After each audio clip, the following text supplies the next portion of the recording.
Donald Trump once said he identified with Ayn Rand's character, Howard Rourke, in The Fountainhead, an architect so upset that a housing project he designed didn't meet specifications, he had it dynamited.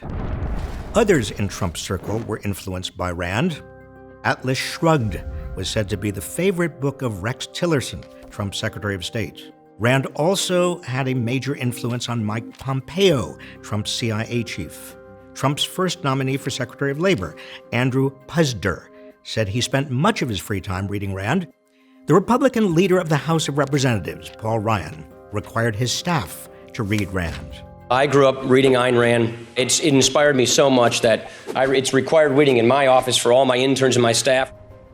Uber's founder and former CEO, Travis Kalanick, has described himself as a Rand follower. Before he was sacked, he applied many of her ideas to Uber's code of values, and even used the cover art for Rand's book, The Fountainhead, as his Twitter avatar.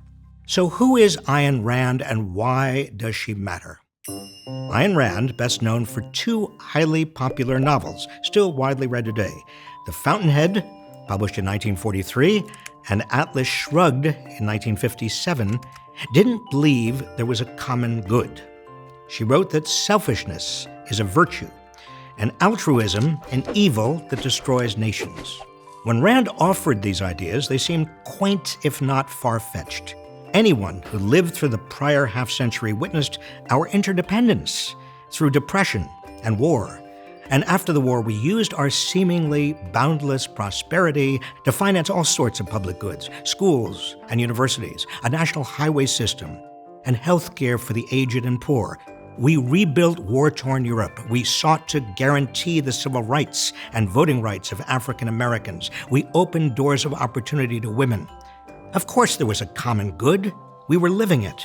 But then, starting in the late 1970s, Rand's views gained ground. She became the intellectual godmother of modern-day American conservatism. This utter selfishness, this contempt for the public, this win-at-any-cost mentality is eroding American life. Without adherence to a set of common notions about right and wrong, we're living in a jungle where only the strongest, cleverest, and most unscrupulous get ahead, and where everyone must be wary in order to survive. This is not a society. It's not even a civilization, because there's no civility at its core. It's a disaster. In other words, we have to understand who Ayn Rand is so we can reject her philosophy and dedicate ourselves to rebuilding the common good. The idea of the common good was once widely understood and accepted in America. I mean, after all, the U.S. Constitution was designed for we the people, seeking to promote the general welfare, not for me the selfish jerk seeking as much wealth and power as possible. Yet today, you find growing evidence of its loss. CEOs who gouge their customers, loot their corporations, and defraud investors. Lawyers and accountants who look the other way when corporate clients play fast and loose, who even collude with them to skirt the law. Wall Street bankers who defraud customers and investors. Film producers and publicists who choose not to see that a powerful movie mogul they depend on is sexually harassing and abusing young women. Politicians who take donations, really bribes, from wealthy donors and corporations to enact laws their patrons want, or shutter the government when they don't get the partisan results they seek. And a president of the United States who repeatedly lies about important issues, refuses to put his financial holdings into a blind trust, and then personally profits off his office and foments racial and ethnic conflict.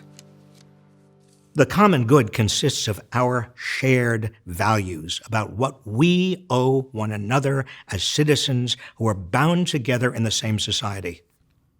A concern for the common good, keeping the common good in mind, is a moral attitude.